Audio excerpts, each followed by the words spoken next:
You are now entering a dangerous liberty zone where God-given natural rights are held sacred and exercised. This is your warning. Tyranny, fascism, and censorship will not be tolerated. Ideas will be exchanged freely. Rigorous debate and open discourse is encouraged. If you are weak and your beliefs are fragile, you should leave now. Prepare yourself. We are now live on the Dangerous Liberty Podcast. Welcome to the Dangerous Liberty Podcast, where we know the only thing more dangerous than liberty is the lack thereof. We got an awesome podcast for you tonight. For those of you tuning in live, again, you guys are going to be able to join the conversation. For those of you that are tuning in after we've posted this, make sure you start joining us live, but this is going to be a good one. So if you're interested in all things Rimfire 22, we got you covered tonight. It's going to be a fun show. Summer, how was your week? Good. Darrin, how was your week? Not too bad. John? Busy, but that's always a good thing. So. Good.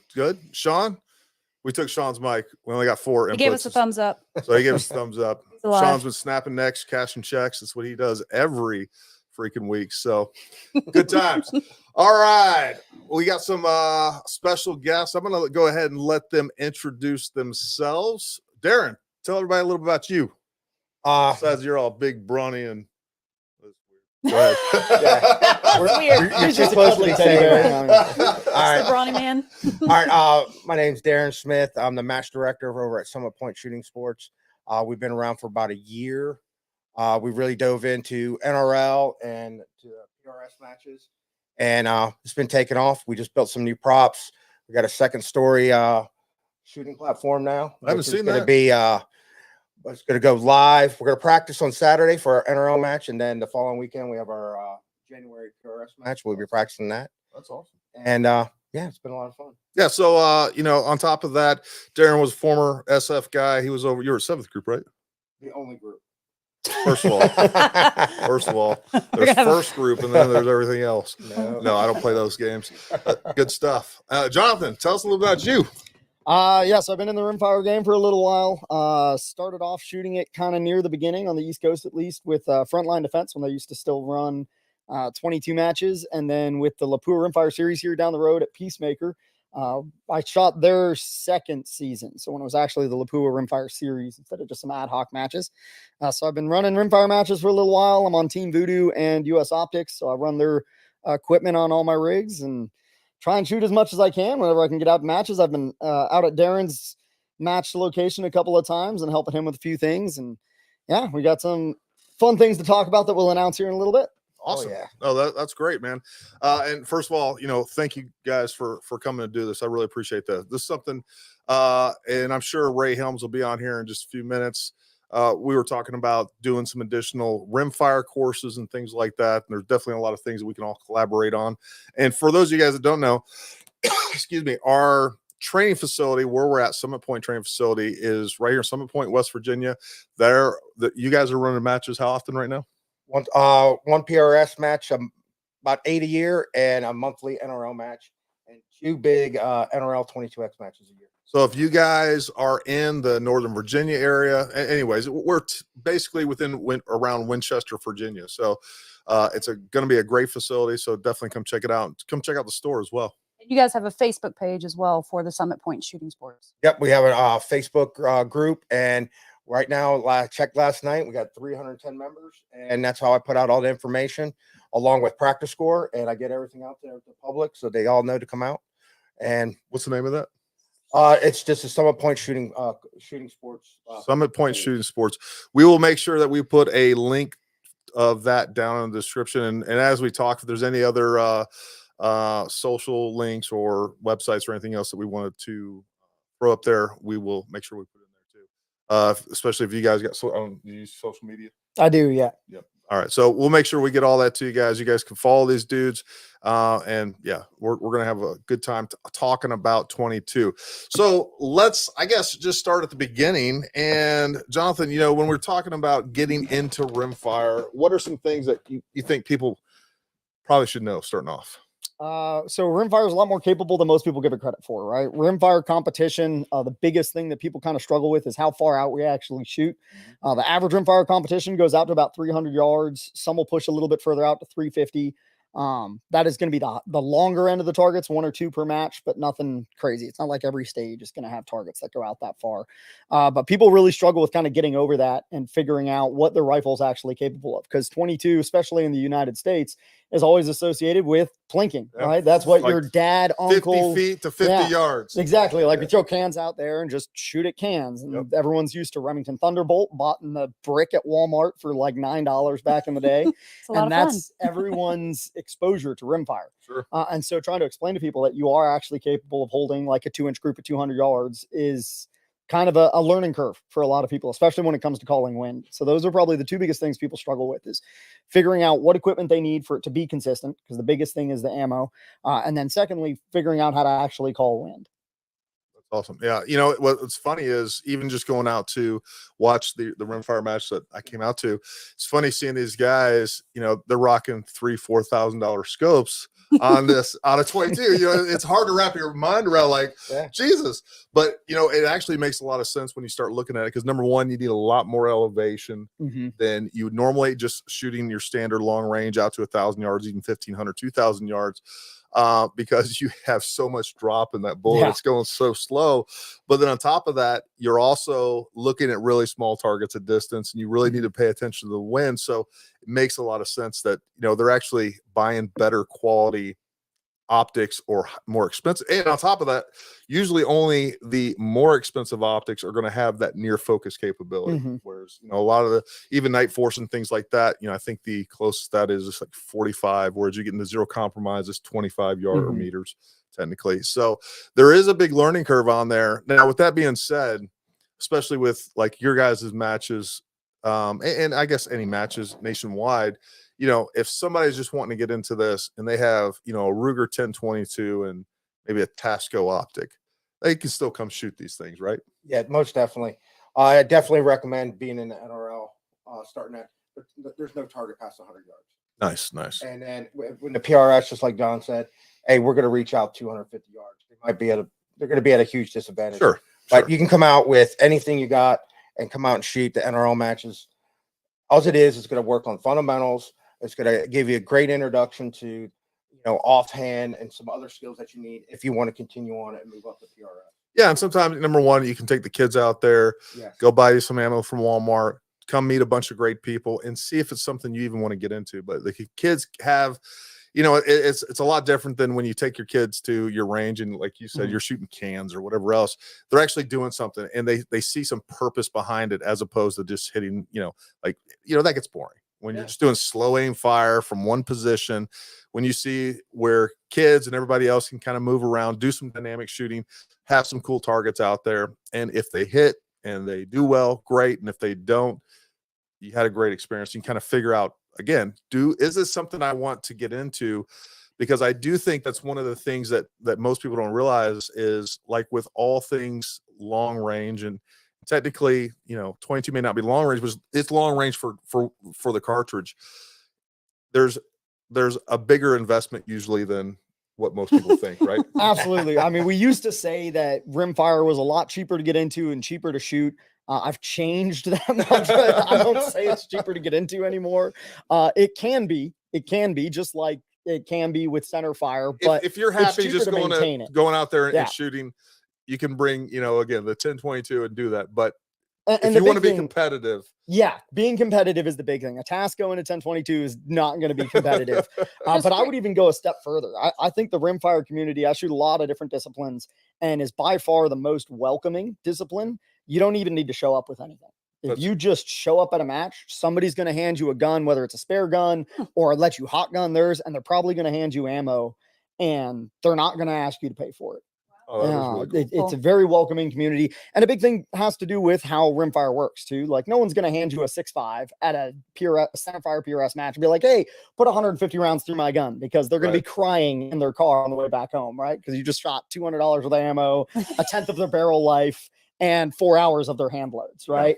Where with rimfire, it's even the expensive stuff. You're looking at $15 a box, unless you're going up to like Center X or the new Lapua long range stuff. You're at $20 a box. But you only need 2 boxes a match. So the most expensive stuff, you're still at $40 for a whole match, and ammo and barrel life isn't a thing. It's literally infinite. Like Oh, you have wow. people rebarreling 22s, but it's just more for their own feel good than it is for anything else. And so I would say just show up at a match. You're going to be allowed to shoot. If your kid wants to get behind, they'll put them on a target. They'll dial it in. And you'll have your kid blinking targets further than they ever thought they would hit. And you just answered my question. I was curious as to what, match grade 22 for would be expense wise. So It really depends. Sure. Yeah. And it depends how kind of nitpicky you are. So a lot of people go through the Lapua test centers and they do the lot testing and they get the higher end ammo. It really isn't necessary. Yes, it will get you a couple more impacts per match if you're on that competitive edge, like we talked about. But it's really not necessary to compete. I usually tell people if they've got anything that shoots 2 minutes or better, that is more than competitive in this game. And Tony Gemelli hates that I always bring this up because he says that I'm the one that ruined it for him and myself. We used to hurt a lot of feelings with Ely CMP. It came in a 500 round brick. It was $3.50 for a box or for 50 rounds. Essentially, you bought it by the case, and it was bulk Ely club. And we hurt a lot of feelings with that ammo versus people that were spending 10 times as much. That's awesome. Yeah. And again, I think the initial investment is very similar to, a standard long range setup. But like you said, what ends up being the greatest expense with long range is ammo, right? And barrels. And, I think that it does make a little bit more sense to spend a bunch of money on your optic, your rifle. And then there, like you said, you have pretty much infinite barrel life, and then ammo is very cheap to train with. So, I mean, that's really cool. So what are you guys seeing right now, Darrin? I know when I went out there, you guys had a lot more people out there than I expected. So obviously turnout's been great. Participation's been great. What are you guys looking at? And they were all age ranges too. I know. Yeah, that was also what's really cool is, again, you got everything I saw. I mean, I don't know if they were shooting or if they were just moving targets, but I saw some 3 and 4 year olds out there. But and then all the way up to 30, 40, 60, 50, 70-year-old dudes out there shooting. So it was good stuff. Yeah, so right now our NRL matches, they're pretty small. Like right for this weekend, even with the weather coming in, I got 15 people signed up. Yeah. So I got 15. The NRL matches, you can run them anywhere. So that's pretty small. But for the PRS matches, I've had an influx. The highest participation rate I had off the top of my head, I had 42 shooters. I think there was there had to be at least 30 people out there when I went out there. Right, because you guys came out for the big one. That was the second largest one. I had 38 shooters, and that was my first NRL 22X match. So the 22X match is similar to a PRS style match, except on this one, we treat it like a regional championship. So there was a lot of prizes Cool. that were given out. So we got the first place open. Got first through fourth place open. Got production. I got a prize for women, the female shooters, and then I had a youth prize. That's sexist. But you got to spread it around. You got to spread it around. Fighting for equality, and now you got a special prize for them. That's messed up.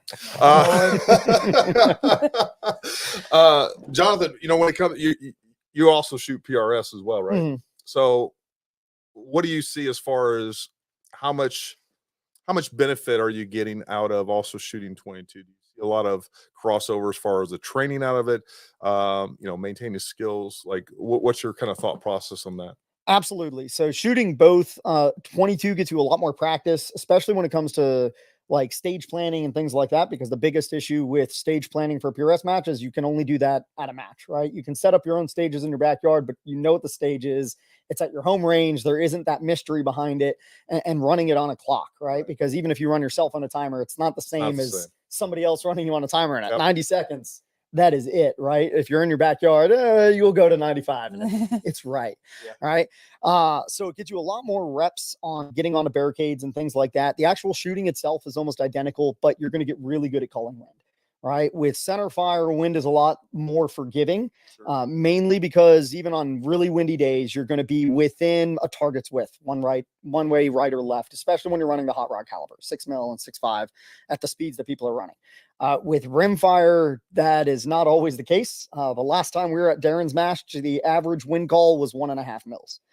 So we were running feet off of the target at 250 yards versus centerfire, even out to 500. That'll never even bring you off the plate. You're going to be left edge, right edge, and you're still going to be within that kind of room for error. So you're going to get really good at calling wind and picking up the changes of wind within your actual stage, right? Because that's another thing that beginners tend to struggle with a little bit, is keeping up with that wind call, because even with the longer, or I shouldn't say even with, but with the longer stage times the kind of matches are going to, at least here on the East Coast. I know West Coast has been 120 seconds. It's kind of been the par for a long time. East Coast, it used to be 90. Now we're kind of running 105s. It's becoming more the average. Wind changes a lot in a minute and 45 seconds. Yeah. Like, it can change significantly. And with centerfire, again, you're kind of still within the plate. Rimfire, I've held a mill left and a mill right and center to all get hits within the same stage. Yeah, I guess you got to, again, it's just going to force you to really make sure from shot to shot you're paying attention to that win. Absolutely. So that makes perfect sense. And I think obviously too, the other part of that is just shooting rimfire, being able to sit down and do grouping drills and do a lot of them, right, without going through tons and tons of ammo. Honestly, when it comes to students that come to our course and everything else, they're like, Gary, what can I do at home? Man, you need to do grouping drills. All right, go do grouping drills to where that your fundamentals are applied consistently every single time. And as a new shooter that's just getting into that, I think that's so important.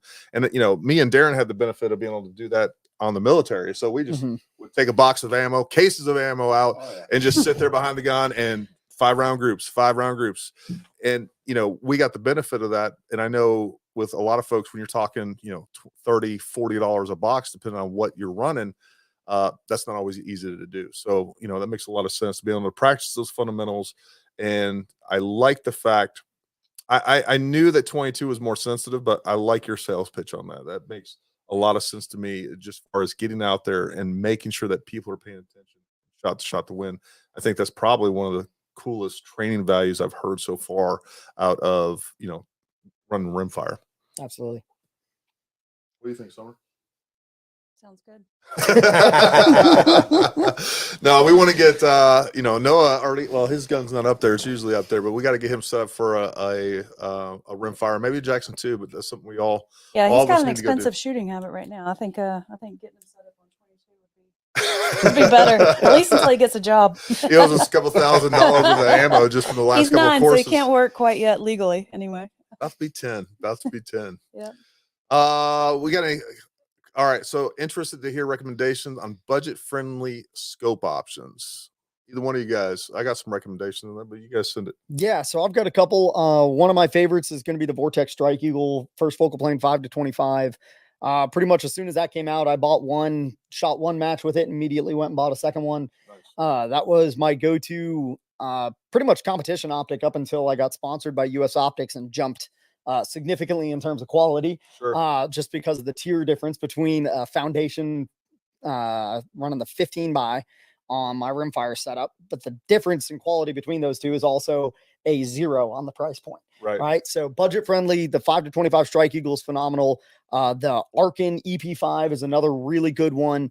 I did a review on that one recently, and I ran that for probably 6 months on one of my centerfire rifles and on my backup rimfire rifle.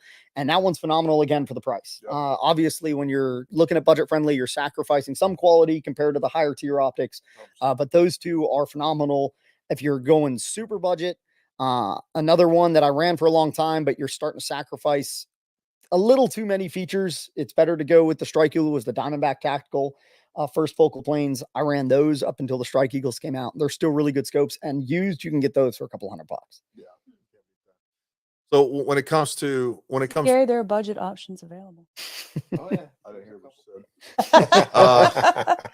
said. So when it comes to like a budget rifle, I think I know what you're going to say, but what would you say when it comes to a budget rifle?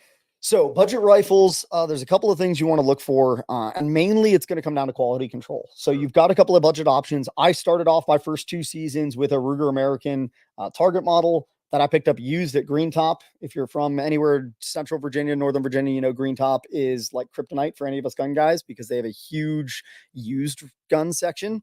that also has sales. Like, I think it's once a gun's been there for like 30 days, the color of the tag changes and it comes like 20% down in price. Right. It's dangerous to go in there. I've only gone in there once and not left with something. So I picked that up there for, I think it was like $350, and that's what I ran for my first 2 seasons, and it was a phenomenal shooter.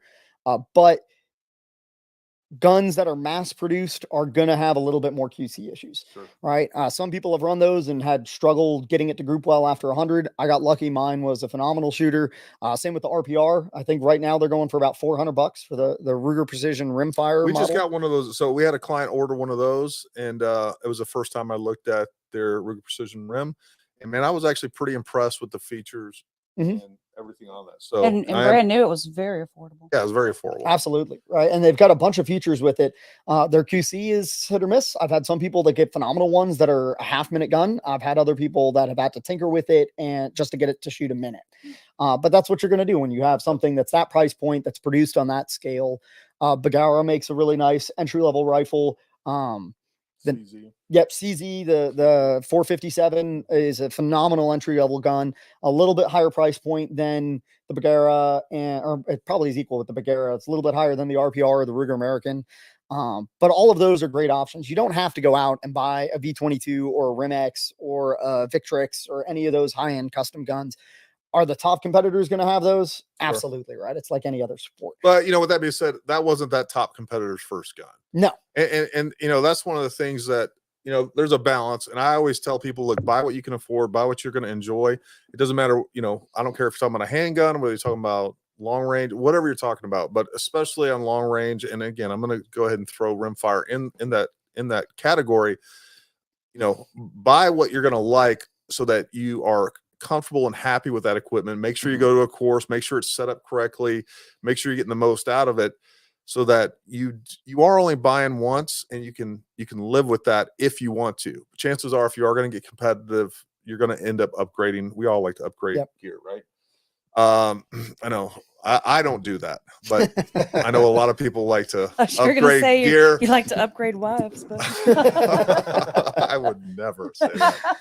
No, but it is, buy what you can afford and what makes sense. And I will say, like you were talking about, when you get to a point to where you are compromising on so many features, like the optic you were talking about earlier, you'll get that out there and you're not even going to have a good time, or potentially not have a good time. And everything's going to feel harder. And you're like, this isn't for me. And what it comes down to, either your gear wasn't set up right, or your optics not performing, and then you don't enjoy yourself. So, there's always that balance. What I will say is, I think it's better now when it comes to long range than it's ever been for buying gear, because it is in such high demand that, let's say you buy a good one, man, you can turn around and sell it, whether it's an optic, whether it's a rifle, and lose almost nothing on it, folks. So buy once, cry once, and you're usually good to go there. And the one other thing I would say too, especially with rifles, is shoot it until you are outperforming the equipment. Because that is one big thing where we get a lot of new shooters. They'll run one season with whatever their budget setup is, or their production setup, and then they're immediately trying to jump to that next level. And if you have the money to do that, that's fine. But there is a huge misconception that if you go buy a Vudoo or a custom Rim-X or one of the other high-end brands, that all of a sudden you're going to jump places in the standings. And that's not true. Right? Especially with Rimfire, because that is one huge difference between Rimfire and centerfire, is you're still limited to the capability of the ammo, which is one of the reasons I like Rimfire.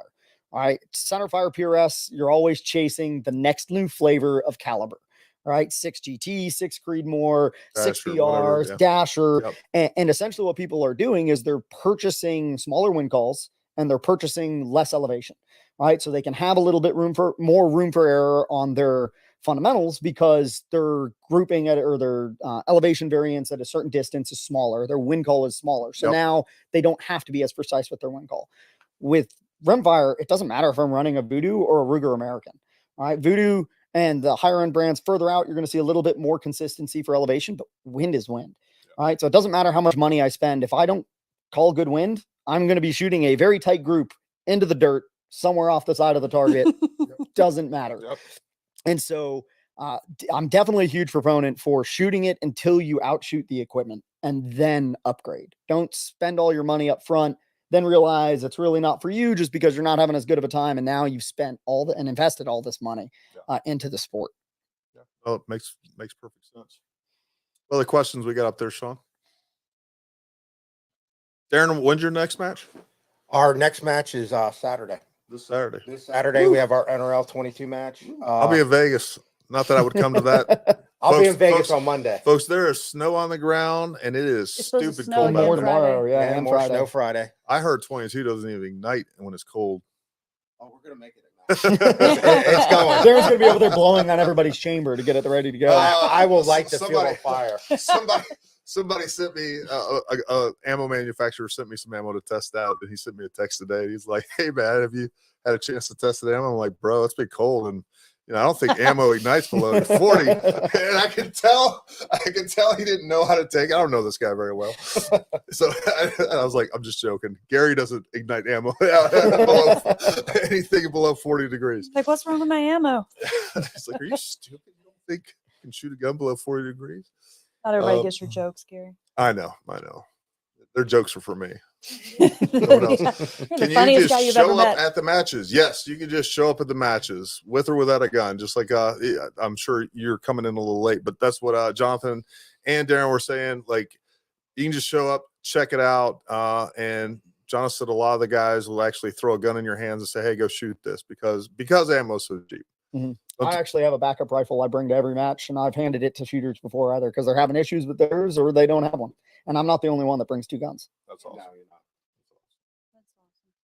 How official are barrel tuners? How critical. How critical. I can't read this far. I can't read Our barrel tuners for ammo tuning. Well, that's a good. So I know what my thoughts are on ammo tuning. I think the jury is still out on that. But Jonathan, when it comes to Rimfire or Darrin, what you guys have any particular thoughts on barrel tuning? So I've got mixed feelings on it.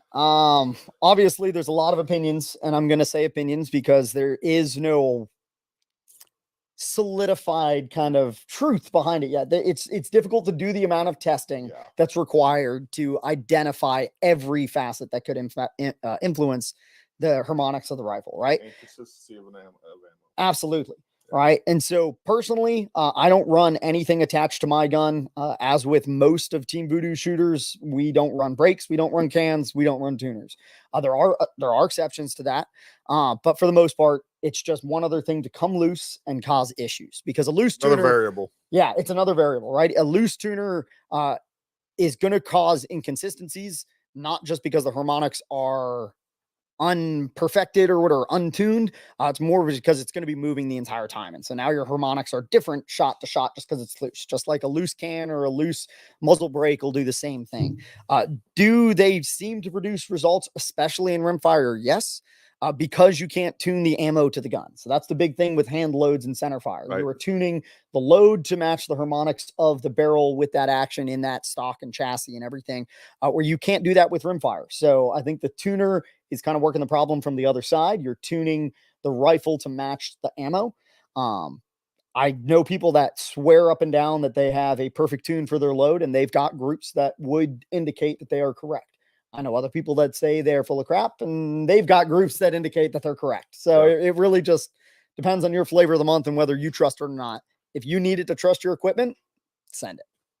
Yeah, and I'll tell you, even guys, I do think that barrel tuners tend to be more popular in like F class type shooting, where you're shooting, one target at one distance. And the guys and other guys that are running those tuners, I see them spending an exorbitant amount of time testing those things, messing with those things. And like you said, doesn't take, depending on the design of the tuner, and there's some really good ones out there. Eric Cortina was on here.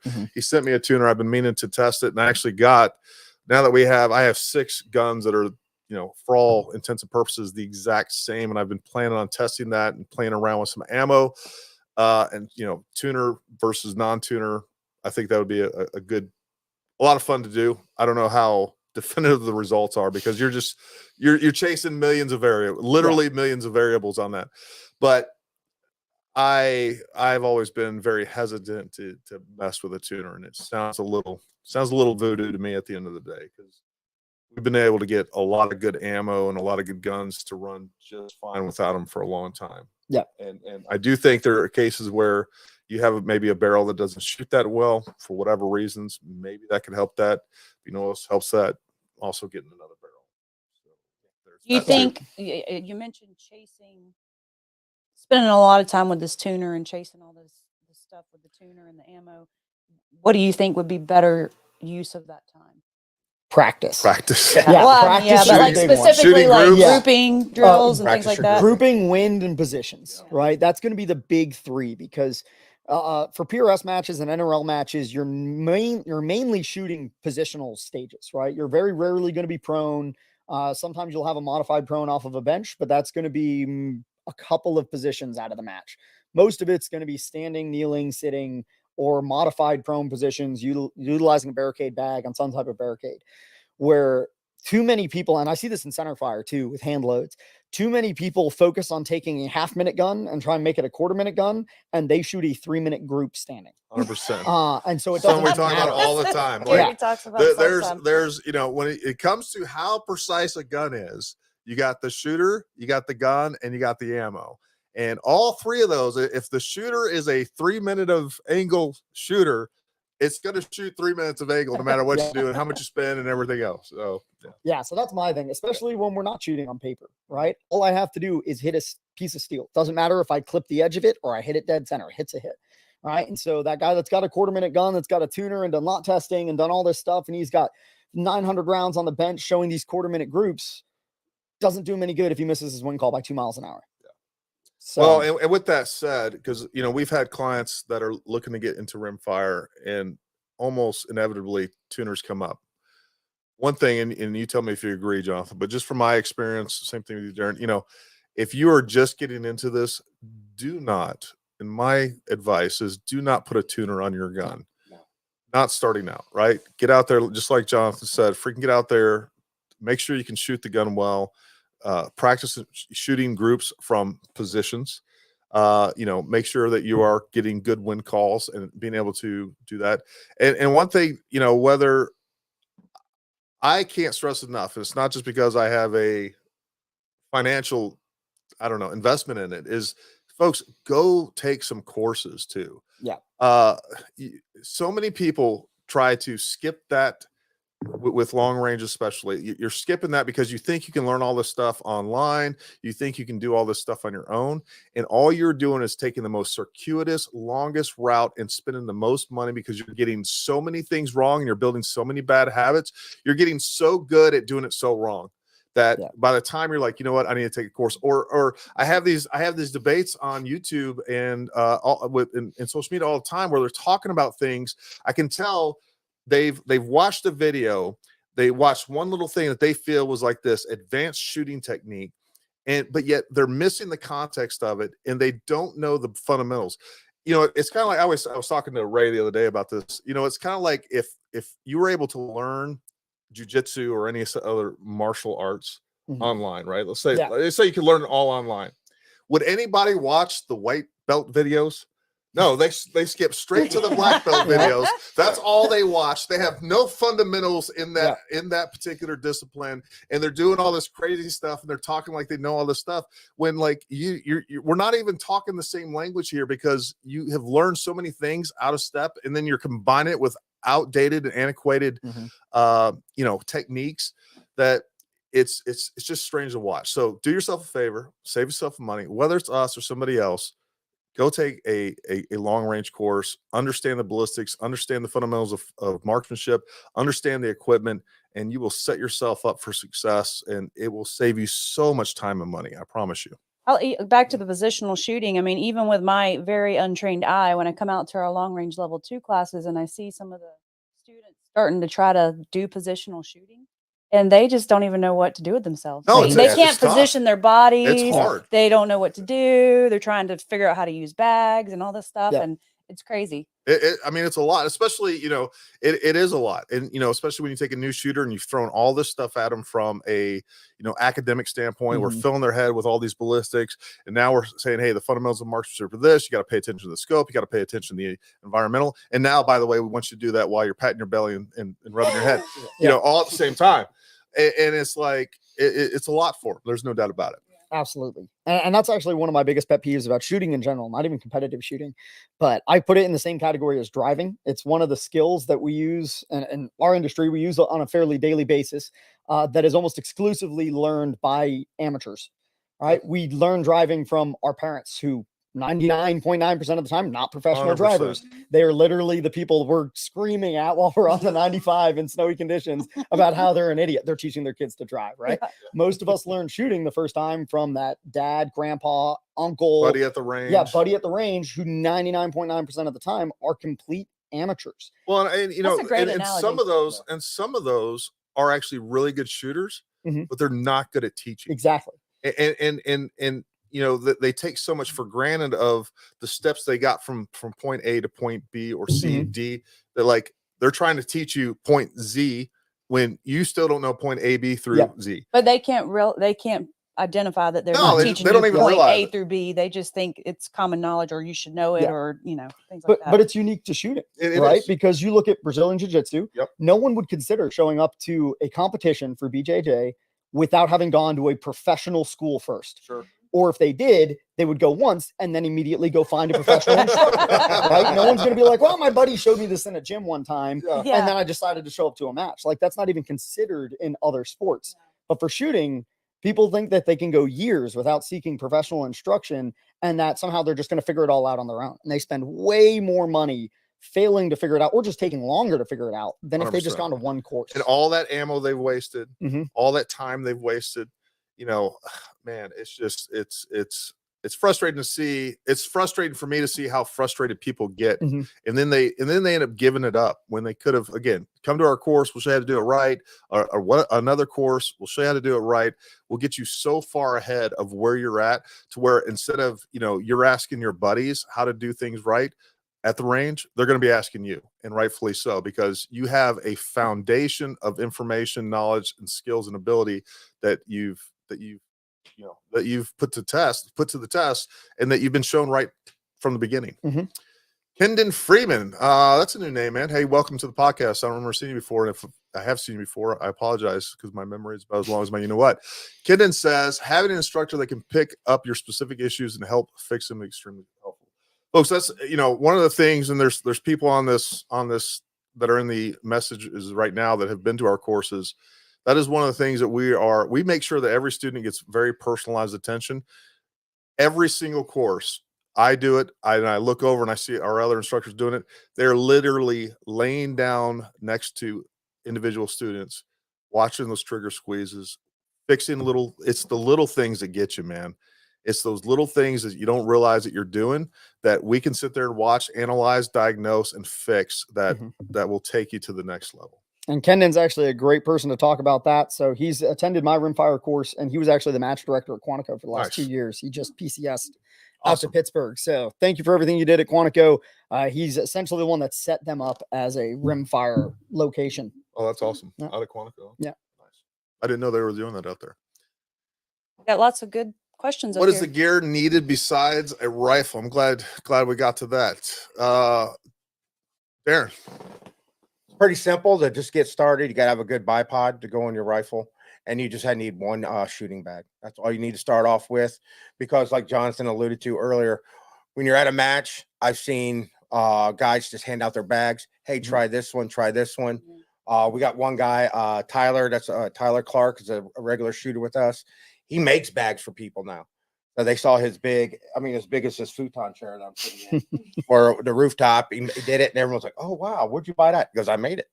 And so, and everyone learns your stuff out. So for just coming out, just have a couple extra magazines for your rifle, 2 at least, and then a good bipod that can attach and detach pretty quickly, and just one good shooting bag. And if you're trying to figure out and navigate your way through the world of bipods, there was just a video released about 2 days ago. 3 on 3 days ago. Paramount Tactical Solutions that talks about different bipods and how to choose what's best for you.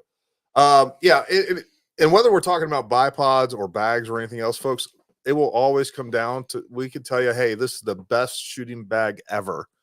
The problem is a lot of that is going to come down to personal preference. Oh, absolutely. You know, there's some guys that swear by, you know, the wee bad bags. There's guys. And, again, we're a WeBad dealer. We're an Armageddon gear dealer.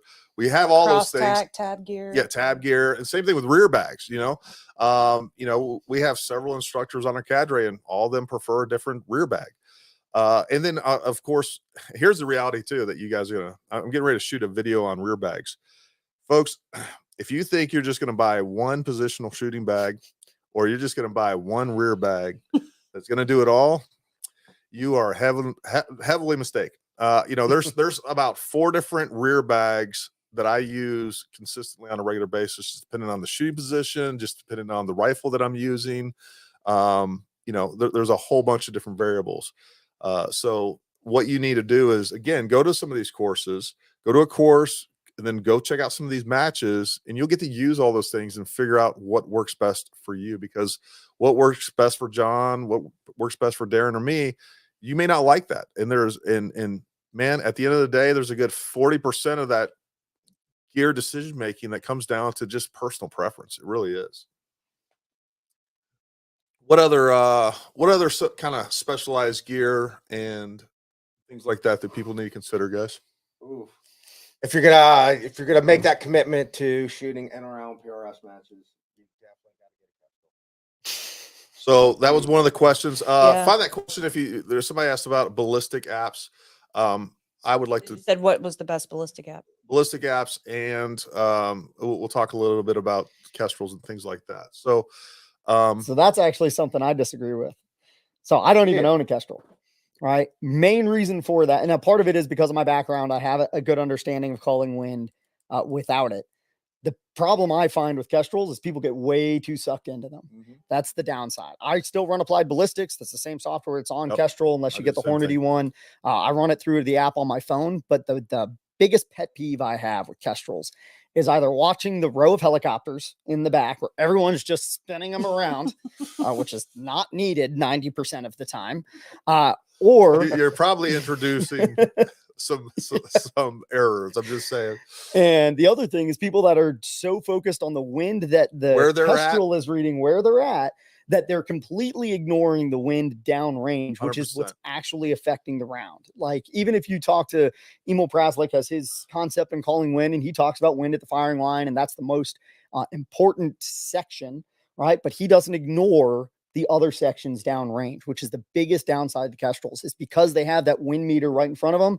They hold it up and they're like 4 miles an hour, and they send it with a 4 mile an hour wind, even though they're standing on a firing line that's in the middle of a cut and the wind is forget about Rimfire. People do the exact same thing on centerfire, and your target's 800 yards away. Like, literally, in that particular instance, there's many instances where this is the case, where the wind is where you're at is the least important, because all the left to right wind is in front of you. So, I 100% agree with that. And we are now starting to introduce more apps into our curriculum, talking about kestrels. They can be so beneficial, but at the end of the day, man, you got to learn ballistics, and it's so much better. Folks, learn to keep whether you're using a kestrel or not, make sure that you're keeping a dope book so that you can see what's going on. What's funny, we spend so much time, or I see people spend so much time trying to get their gun to match their kestrel. Like, my gun's broken. No, your gun's not broken. You got something plugged in wrong with that kestrel. But yeah, you don't have to buy necessarily a kestrel. I think what you're saying is have a good ballistic solver. And I'll be honest with you, even with our courses and things like that, I got multiple kestrels, and I pull out one of them. A lot of times all I'm doing is getting DA, getting density altitude on that thing, which you can do, I don't know, on a weather station app. They also make like the drop, Kestrel makes a little thing that goes on your keychain that'll give you density altitude. And it just makes you stay in tune with your environment, so you're not constantly looking at that kestrel and you're looking at the wind downrange, you're looking at the environment, you're looking at what's going on there, and paying attention to those little changes that are going to make a difference between a hit or a miss. Nothing wrong with the equipment, folks. Crush Darrin's dreams. I got caught by one of the comments. There's I think I'm being stalked by a guy named Josh. So Josh just happens to be my old 18 Charlie, so he's writing some classic lines up there. Was that the guy you were talking shit about before the No, oh, no, Different Josh. no, He different said Josh. he said you were. You said that was your 18 Charlie. I Yeah. thought you said. That was my old Gary's 18 choking. Charlie. Gary's choking. See, there you go. I heard you say that he Question. couldn't rock. Why are I you did not so say Why that. are you so handsome? handsome, Darren? That He dude's said. got some cardio that So, this silent bass, I'll just tell you this right now. When it comes to point number one, I do have a video a little bit on beginner shooting off of barricades and positional shooting. That's something that we do need. I'm going to do some more videos on. Man, at the end of the day, you need to go to a course where you can learn some positional shooting, or somebody, at least with somebody with some experience, can watch you, can show you like, hey, this is the position. Because here's the problem with positional shooting. You got to figure out how to get your body in that position, and everybody is different when it comes to your center of gravity, for instance.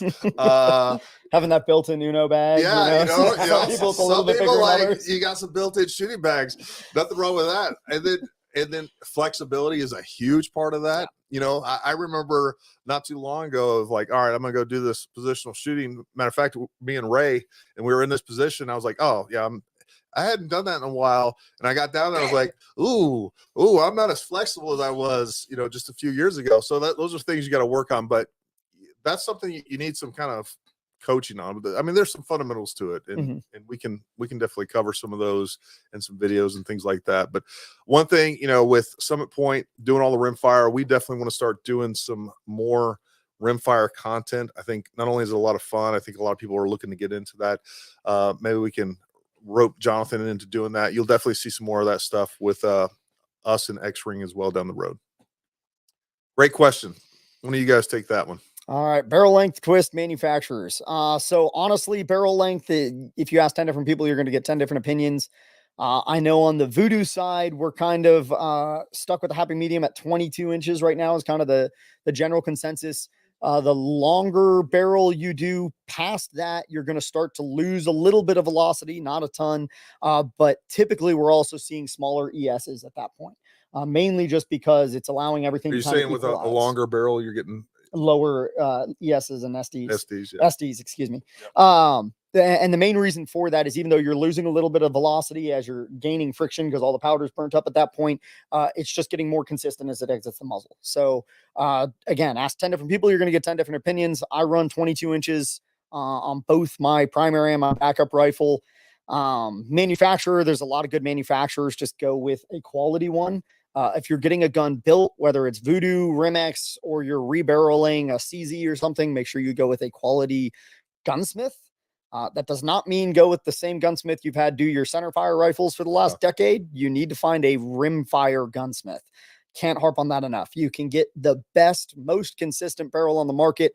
And if they mess up the chamber job because they don't know how to do a rimfire chamber, you've wasted $600 on that barrel. And you're going to have to either rechamber it shorter or you're going to have to go buy a new barrel. And this was a big issue that Rimex ran into initially because they weren't selling barreled actions. They came out and they were just selling the action, which by itself was a great product. But then people were handing it to, my buddy who's a gunsmith said he could run it for me. Yeah. And then they were running into tons of issues. And it was because he wasn't a rimfire gunsmith. He was just a gunsmith. Right. So that's the big thing with barrels. The gunsmith is as important as the manufacturer. As long as you're going with a quality manufacturer and you have a quality gunsmith, you're going to get good results.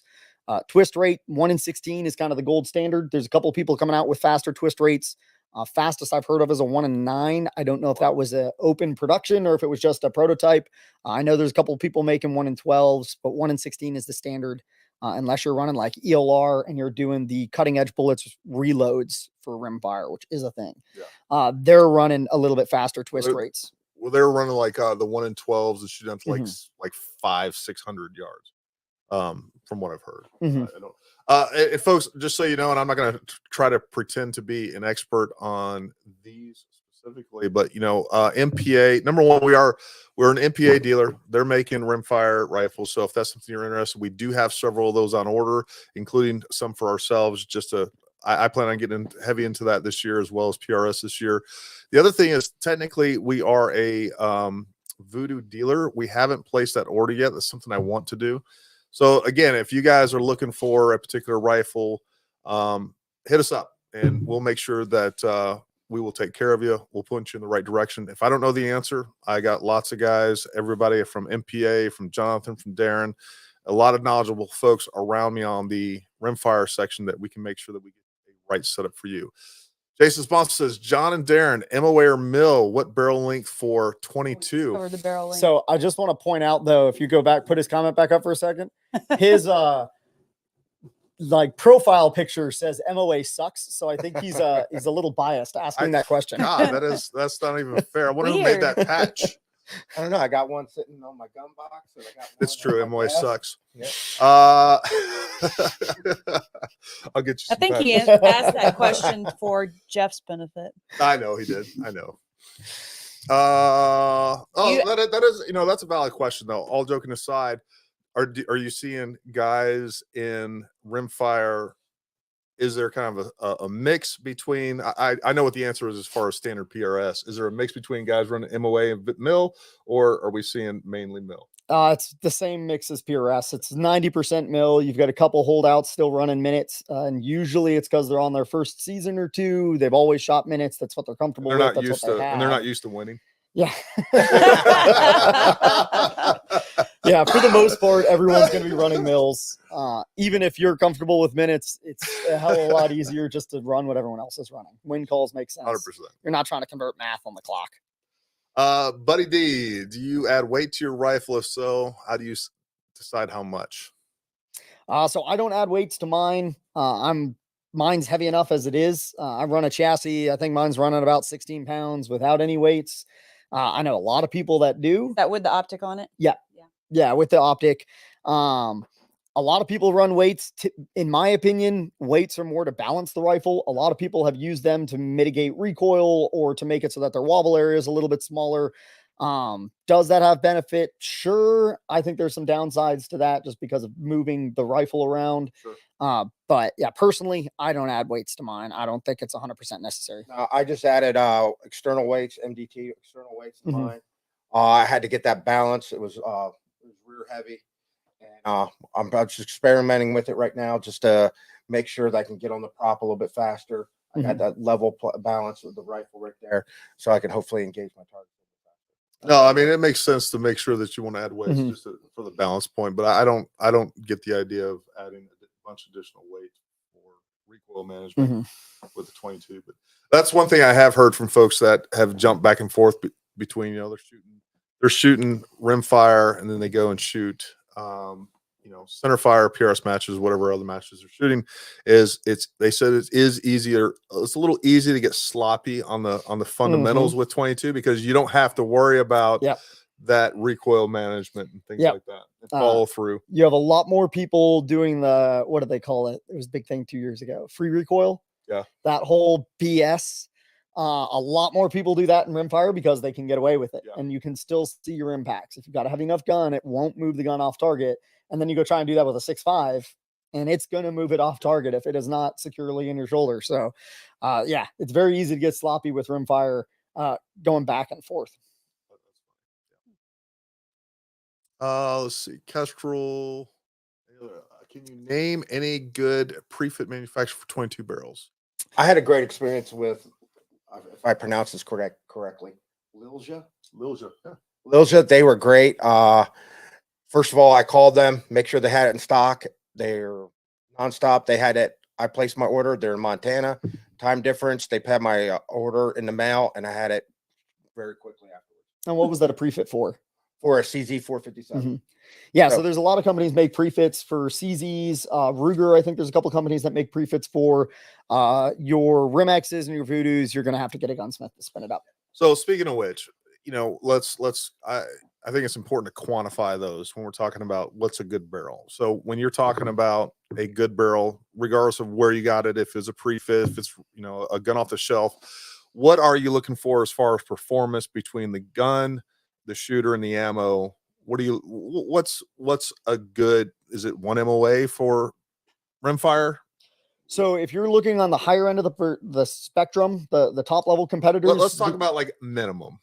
I would say minimum that you need is 2 minutes or better. Okay. That is going to be competitive. Are you going to lose some shots that you maybe would have gotten with a more consistent setup?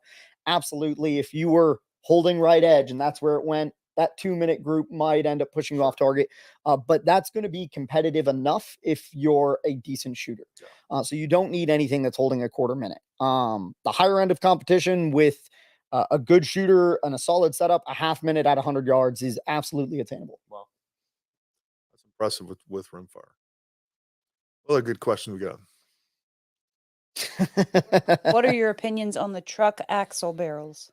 So, for those of you that don't shoot Rimfire, this was started by Chris Simmons 3 or 4 years ago. He started with a 1.25-inch contour barrel. So we started naming it the truck axle because it was just ridiculous. And then he won the NRL Nationals with it that year. So, I mean, he's winning national matches.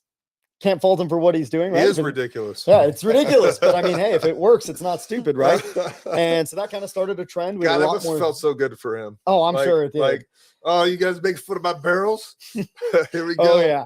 So Losers. I actually have that barrel. It is getting spun onto an action for me as we speak. That should be done in a couple of weeks. But a lot of people started switching to that. And so one advantage to those was the balance, right? People weren't having to add weights to the front because that weight was integrated into the weight of the barrel. So they weren't having to add as much. It was to the point, actually, people were having to put weights in the buttstock to even it back out the other direction. Right. There's a lot of theories that it's going to be a bit more consistent because the harmonics are a lot more consistent because there's so much more mass behind it. I think it's more in people's heads than it is based in science. But if it, like, it's kind of like tuners. If it makes them comfortable with their setup, 100%, man. You know, sometimes I still believe that 90% of shooting is mental. Mhm. And, you know, if buying a new scope, spending a bunch of money on buying a new gun, whatever, makes you feel good, makes you feel confident, and you get out there and it puts you in the right headset, man, get out there and do it, whatever you need to do. Oh God, we got X-Ring on here now. He finally showed up. We'll just let anybody in this Late chat, to- you apparently. late to the Jeez, party, oh, Ray. Pete. And one thing on the barrels before we change subject, I'm going to do a shameless plug for Vudoo. They have started selling barreled actions with 1.2 contours for the people that want them. Nice. So you don't have to go get it rebarreled after you buy it. And they've been flying off the shelves. How do we sign up? I'm not sure for what you're talking about exactly, but for the XP Long Range Academy, you can go to ParamountTactical.com and check out all our courses. And yes, Jason, we will get the courses up there as soon as possible. Anyways, we'll have those up as soon as we can get them up and get everything done. Folks, it's a real challenge getting your year course schedule set out. We're out at Summit Point, and this is not their fault, but there's a lot of things that deconflict both with us, our instructors, and trying to plan out a course. And then suddenly things come up where we're like, oh, you know, somebody wants us to go train over here or do something, another commitment, right? So we're always trying to deconflict those. And just be patient with us. What I could tell you is our first course will not be till probably around the end of March. That'll likely be a handgun course. So, and it'll likely be a handgun course. But our XP Long Range Academy level 1 and level 2 courses are up. You can go purchase those right now, and we will have the rest of the course schedule, or at least most of the 2024 training schedule up very, very soon. And I promise you, I'll give you at least 2 months, Jason Sponsler. Well, no, he's trying to plan out because he signed up for I'm just busting his balls. I know.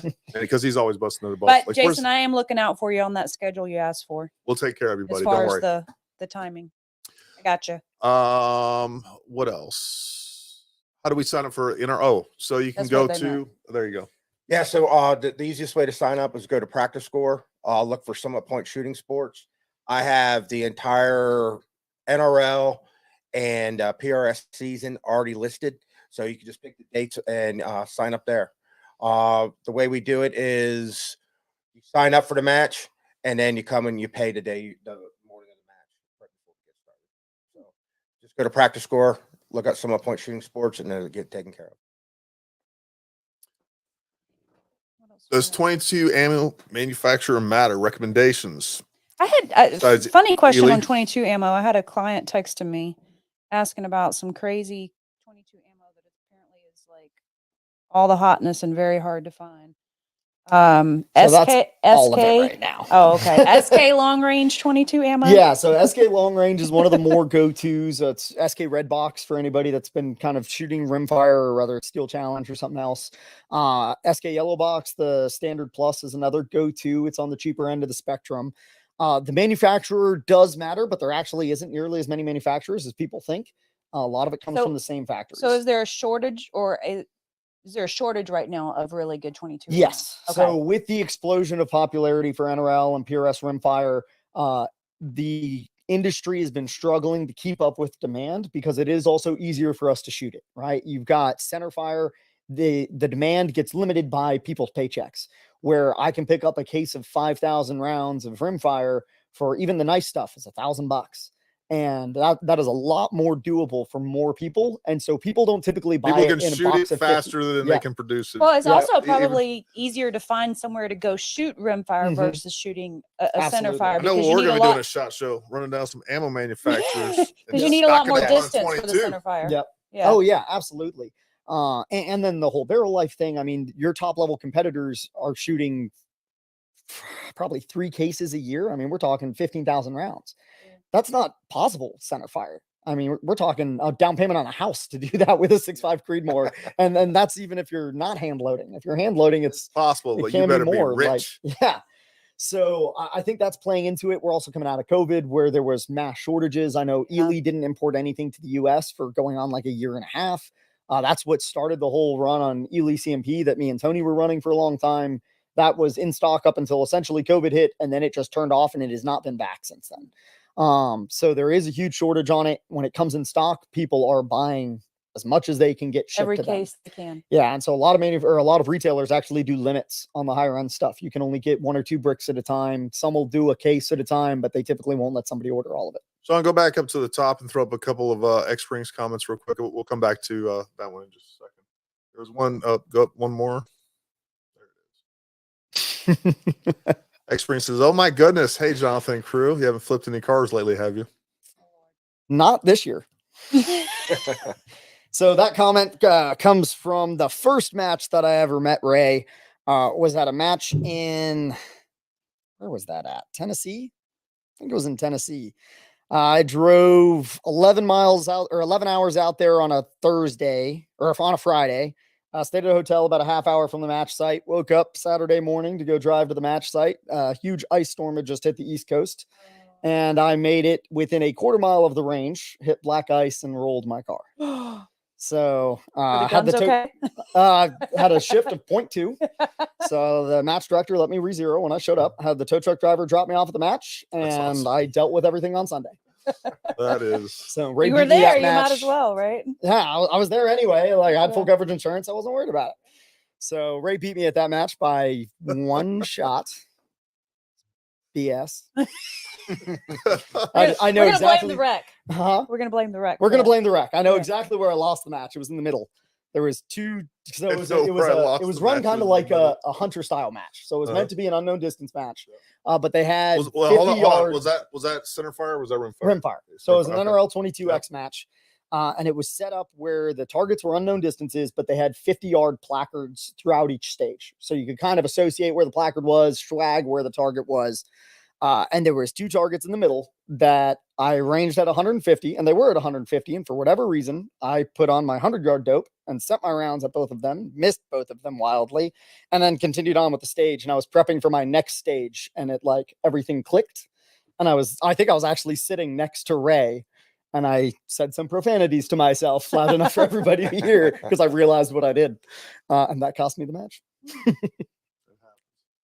Oh, Jeff says shooting rimfire is like dating a fat chick. We all do it, but no one brags about it. That is not true. I brag about it a lot. That has completely changed. Yeah, I think so. Now, too. I mean, fat chicks are actually what people want. It's called body Oh wait, positivity. I'm sorry. It's called body positivity. On the Gary. 22. No, I mean, you know, just watching even the matches, and I've watched a bunch on YouTube and watched other stuff, and then talking to guys that are now shooting rimfire. Man, it is super competitive. Absolutely. And it is, and it's gotten very competitive very quickly. and I can see 100% that shooting rimfire is significant and doing it well and at distance and small targets is significantly harder than shooting centerfire. You know, it's definitely cheaper in the long run, but definitely I think the skill set, just like you talked about, the things that most people lack and then get away with, just like you were talking about in centerfire, you got to have dialed in. You got to have those wind calls dialed in.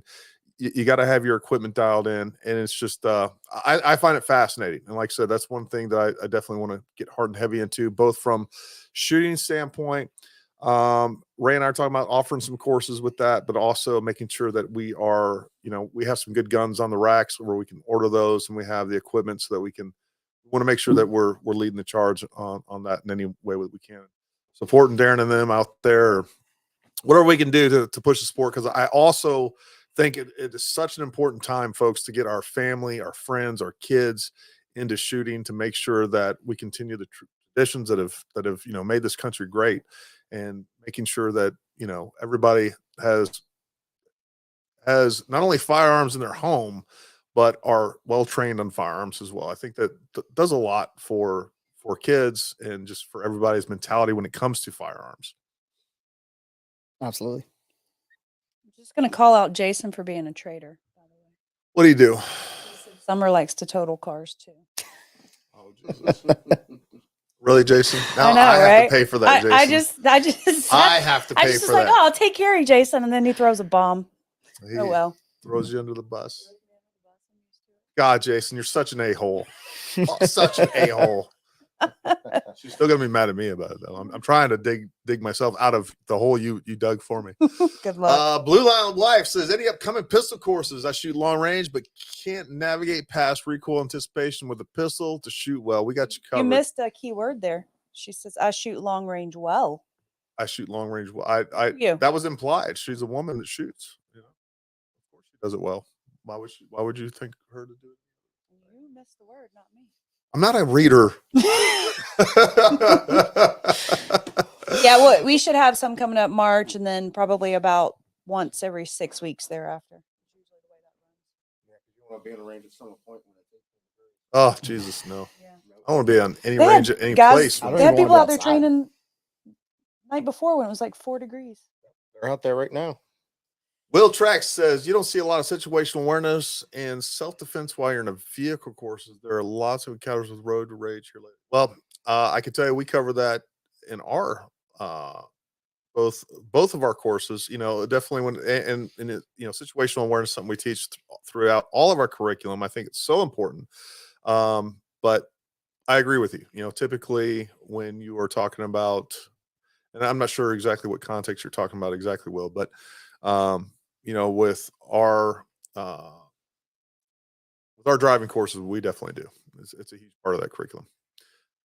I don't know if Gary doesn't get the rest of the training schedule out. I might have to settle for camping out for a match instead. Well, we'll get it out, Jason. I saw that comment earlier. Someone put up a comment there at the bottom. Oh yeah, Sean did. FYI, Summit Point is about 45 minutes from downtown Leesburg. So very convenient for a huge population of people out of Northern Virginia. Mm-hmm. Convenient for people out of Pennsylvania, Maryland, a lot of different areas. Yep. Hey, right there, Buddy D at 8:06 p.m. Throw that up there. You were on it. I can't get a CZ, would be second choice for Rimfire. It's really going to come down to budget. If you're looking for kind of that more entry-level rifle, like I said earlier, the Ruger American Rimfire target models, you've got the RPR Rimfire is another great option. You've got the Bergara is a good entry-level option. So just quick question. What is like the price point of like the CZ? Yeah, I want to say they're about $800 if you're going all in. If you're trying to just get started, I would just say go to a match. There's a lot of people offloading old gear, That's a good point. especially people that are upgrading to some of the higher end guns. They've got lower end stuff, or not even lower end, but the entry level stuff that they might need to pawn off to be able to fund some of the newer stuff. And you'll probably get a better deal than you will at the local gun shop. So I definitely recommend just go to matches, right? That's going to be your best resource to get equipment, to test out equipment, figure out what you want, what you're interested in. Yeah. And like, so, there'll be a lot of folks there that just bought a Vudoo or MPA or one of these other ones that they have a couple of CZs that they want to sell to pay that off, so mama's not mad at them. X-Ring says, Jeff, you don't have to make Rimfire a money drain. Depends on how far down the rabbit hole you want to go. Just get a CZ and a lot test ammo and go have fun. Yeah, I mean, it's just like anything, folks. It just depends on how, you know, whether it's long range pistols, whatever else, you can go out and buy a Glock, or you can go buy, you know, something, one of these new 2011s that are 10 times more expensive. It just depends on what you want to do. Well, his answer to that was, I'm feeding a 6-dasher, 6 Creedmoor, and 9mm IDPA. I can't pick up another league and stay married. Well, you know, marriage is overrated, Jeff. Yeah. Oh. Just- Oh. Darren, you might want to get up and move Yeah. out of the way. You might want to move out of the way. Now we see why you were placed in the middle, that's, actually. that's strategic. There's no doubt about it. It's important to have cover. I think Let's- we already answered this one. How often are the NRL matches? You said about once a month. Yes. Yeah. The NRL matches are once a month, and I got about 8 PRS matches and 2 NRL 22. Is that matches. seasonal or is that year round? No, we do them all year round. We're shooting in the winter. NRL starts their season, begins again in July. They have the national championship in every June, and then in July the new season starts. So they run theirs in the middle of the year, not a calendar year. And then PRS, they finished the PRS national finale in October, and then the new season pretty much starts in November. So it's a little off. The 2 leagues don't match up, which is fine. And but yep, so we're rolling all the time. from one another. Yep, they're offset. Their national championships are offset, and they complement each other slightly. They're not the best of friends, but they work. They're trying to work together because all the shooters shoot both, and all that stuff. Because guys, like my NRL match, you'll see rookie shooters just learn to shoot for the first time, or shoot their first match. They're shooting next to these higher end guys. They're there to practice to get ready for PRS, and then the higher end guys, I have to stop them from bugging and helping the other new shooters. They just 5 of them want to jump on one shooter, and that's just how it is. Yeah. And so they all come in and It's they always help. fun to have 3 guys telling you 3 different things Yep. as you're trying to, like, how do I? No, you're doing. No, his finger was right. No, it was wrong. You know, that's always fun. And I will give a plug for Darren's matches. So he spoils us as shooters.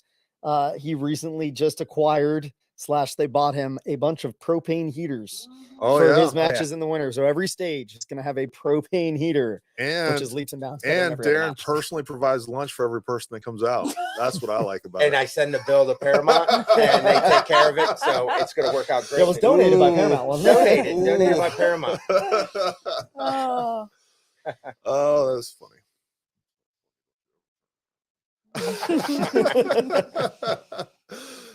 Never mind. If I show up to a black casting couch, I'm out. You don't know what. Well, I mean, $20 is $20. it is. I got to buy ammo. Don't know if you like it till you try it. Let's see what else we got up there. Somebody said propane heaters and gunpowder goes great together. It does. Oh yeah. That's why you sprinkle it on your friends. Yep. One comment that I saw earlier, you don't have to scroll up and find it. It was talking about how the Bagheera is a Remington 700 footprint. So that is one big advantage to that as an entry-level rifle is it takes 700 triggers and stocks and chassis. Oh, wow. So if you do end up upgrading to a Rim-X or a Vudoo or one of the other 700 custom rifles, you don't have to go buy a whole new setup. Where with a CZ, it's all a custom footprint. CZ. So you have to go start from scratch, new Yep. trigger, new chassis, new everything.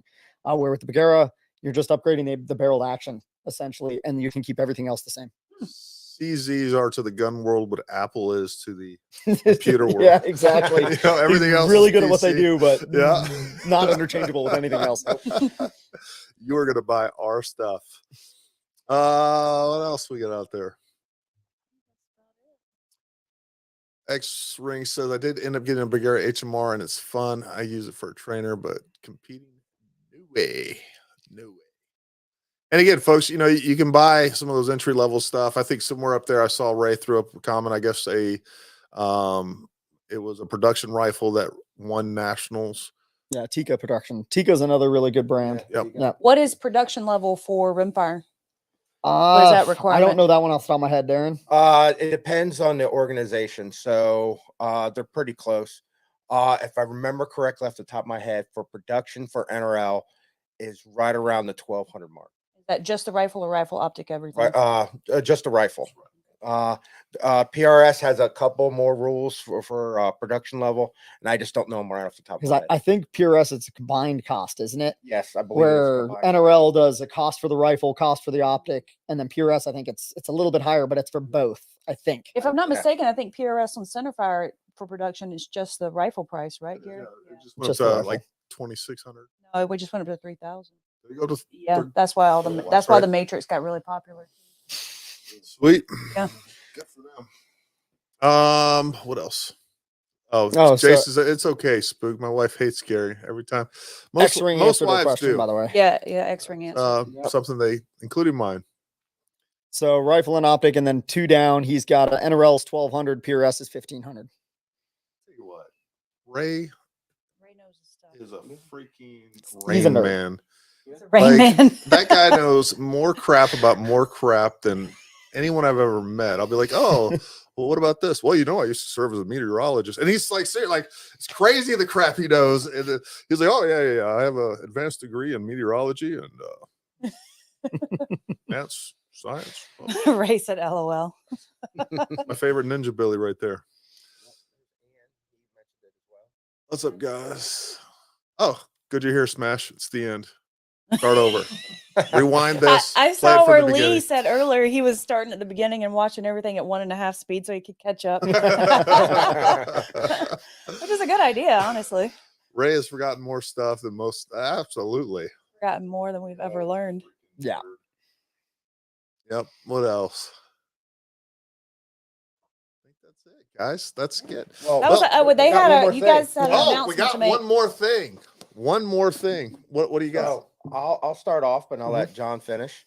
So I'm excited. one of the things that has been in demand from some of the shooters, especially the newer shooters, shooting with us at Summit Point, they've been asking for a seminar or a class on how to get into this. So Jonathan is going to be running a clinic seminar for us on the 20th of April. Yep. It's a Saturday. And he's going to be, I'll let him talk a little bit more about the details. I'll have my little spiel to it real quick. So for anyone who's going to participate in this clinic with John, they're going to get free entry into the PRS match the very next day. So you'll be able to So get it's a Saturday, Sunday. Saturday, Sunday combination. You'll be able to come out and get the clinic, get learn experience from John. And the coolest thing is, and this all came about at the Atlantic Coast finale, Atlantic Coast regional finale. Jonathan and I were talking about it. It was just a working idea at the time. And then I might mess up his name. John Griffin. Mhm. John Griffin goes like this. Hey, you think about having him run a seminar? He goes, first of all, he said, John's a top tier shooter. He's up in the top now, and he owes a lot of it to John's clinic. So, and that really got going. We had a couple of dates, but we finally got the date settled for April 20th. April 20th. April 20th, and we'll be setting it up, and I'll let John square away the details.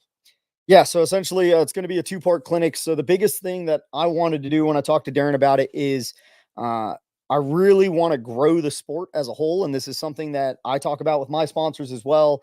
And I talk about with a lot of the match directors and this is where some of the disagreements between the different organizations kind of stem from. But I feel like the costs have been getting a little bit of a bigger barrier to entry than what they were before. And some of it is organizational and political, and people are looking to profit from it. And I just don't think we're big enough as an organization yet. And so my goal is to grow the sport as much as possible. And so how we structured this clinic is for 4 hours in the morning. We're going to do a beginner's entry-level clinic, and it's going to be completely free. I'm going to be providing the guns between myself and Darrin. Lapua has came through. Lapua and SK have come through, and they're going to donate the ammo for all of the guns. And then Darrin's already going to be comping the match fees for any of those competitors for the next day's match. So it's a perfect intro. We're going to be going into essentially the gear, how to set up positions, how to call wind, entry-level wind calling for that first 4 hours. And it's going to be setting them up for success for the match the next day. They won't have to worry about zeroing guns, truing ballistics. That's awesome. We're going to have stages set up for them with staged rifles, and they'll be able to run through stages. And then in the afternoon, I'm going to be running a separate clinic that will have an entry fee. That's going to be more of an advanced clinic where we'll go a little bit more in depth into truing rifles, wind read, a little bit more in depth into wind reading. I'm going to have smoke grenades for anybody that's attended my clinics before. That's one of the big things I love doing. I send an instructor downrange with smoke grenades, and they'll be using a Kestrel. It's the one time I do break my rule, and I have a Kestrel to read off wind speeds downrange and actually watching physical characteristics of what's happening around that smoke grenade. And then we're going to be going over stage planning and running through a stage and managing your time on the clock and a little bit more of those advanced skills that won't be as applicable to those new shooters that just need to get more experience at the match. Awesome. And that one will have a smaller entry fee or a small fee associated with it. But that's just for the afternoon.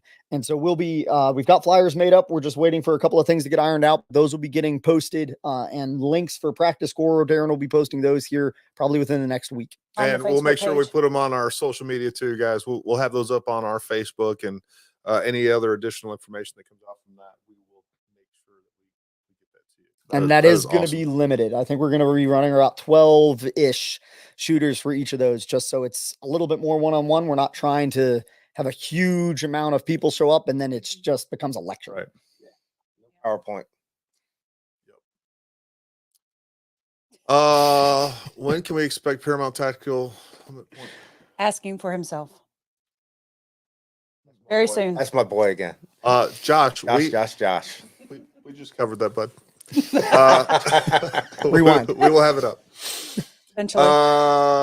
John before Coleman. class. What was that comment John Coleman had down there?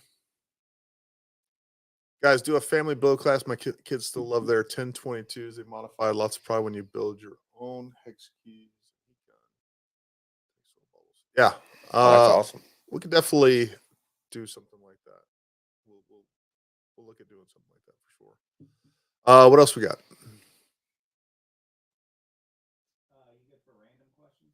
Sure. Let's go rando. First time pistol owner, wondering if it suggests red or just stick with iron sights. A red dot, I'm assuming. You know what? I would just go ahead and say get into irons. Do a red dot. I think there's so many benefits. Number one, there's so many benefits over a red dot. You know, if you'd asked me this 5 years ago, it'd be a different answer because, you know, at the time, red dots were at a different level of dependability than they are now. They're extremely dependable. The battery lives are so long, but man, there's just so many advantages of using a red dot. The first thing I would say is make sure that you go to a course, whether it's ours or somebody else, folks. You know, learning to use a gun competently, whether you're using a red dot or whether you're using iron sights, is super important. Ultimately, you definitely need to you need to learn both. There's no doubt about that because, you know, every single pistol I own just about has a red dot on it, including my concealed carry, but they also have backup iron sights for that just in case moment because those things happen, man. And, you know, they'll go dead on you, something, they'll get broken, whatever. All kinds of weird things can happen. It's always good to have a primary and alternate in when your life is on the line. So you need to learn both. I do think there's some real merit of learning to use a red dot first, because once you've learned to use iron sight, it is such a hard transition. I was about to ask you to go that. from iron sight to a red dot. So yeah, that's my advice from that. Go red dot, man. Everybody should have red dots in all their guns. I don't care. They've gotten And a lot cheaper. flashlight, apparently. And they've gotten a lot cheaper. Good red dots are now affordable. Absolutely, they're really affordable. And honestly, you know, there's, you know, we sell Hollow Suns. I've done some reviews on YouTube with Hollow Suns. Man, I've been impressed with the quality of the Hollow Sun, how many options you get in the Hollow Sun compared to like a year ago when you had Trijicon RMR, which was kind of the industry standard, and you got no options with it. You know, it's literally just a red dot and it's a battery underneath that you got to take out. How stupid are you? It cost $800. Was it dependable? Did it hold a zero? All those things are true. But now you got Hollow Sun that, and some of these other companies out there, they're making excellent red dots that you can choose the reticle you want. It has side loading battery. They're extremely durable. They have solar backup on it, so you're using less battery. They have shake weight technology. That's right, shake weight. Everybody remembers those, but it actually it'll shake awake. It'll actually conserve battery when it's not being used. As soon as you pick it up or move it, you're ready that it's on. So the other thing I would tell you guys, for self-defense, doesn't really matter on the range, but for a self-defense gun, I also highly suggest an enclosed emitter. Again, the hollow cell with the EPS and EPS carry, those things make a lot of sense to me with those. I've just seen, a closed emitter is going to make that gun that much more dependable, and they don't cost it that much more. Shake and bake. What else we got? I think that's it. Any other gripes or complaints about summer? Wow, I didn't see that coming. Well, listen, guys, man, I really appreciate you guys coming on. No, Yeah, that was awesome. Thank you for having We'll us. definitely, Darrin, anytime you guys need some help over there setting up or whatever else that we can do to He'll help, send me. I'll definitely send Summer or the All right, boys. Friday at noon. I need to get ready for Saturday. We're getting ready for a flight early. I mean, it's like 1:30 a.m. or Better something get on set up. Saturday, Sunday or something. Saturday. You're going to still be plowing out of snow at noon on Friday. What's that? I'm just Supposed to painting the snow again. targets pink Mhm. and yellow so they stand out in the snow. That's right. I like There it. you go. I like it. I like it. No, we really appreciate you guys coming. I think this was a fun, and I think it's something we need to do again in the near future, whether we're talking about additional events or it's really, I mean, we could cover this topic, almost the same stuff 10 times. I think new people will show up every time and find it absolutely valuable. So we really appreciate you guys' time. Thanks for coming out. And we really appreciate all of you tuning in. And if you got any other questions that come up later, shoot us an email, throw them down in the comments. Again, make sure you guys like, subscribe. Definitely go check out those XP Long Range Academy courses. We'd love to have you out. You guys will love Ray too. And I'm telling you, we're going to give you some of the best training when it comes to long range. I'm really excited. On top of that, folks, not only are we going to provide you great training, our sponsors, and I haven't even released this yet, but our sponsors have agreed to do some prize table items.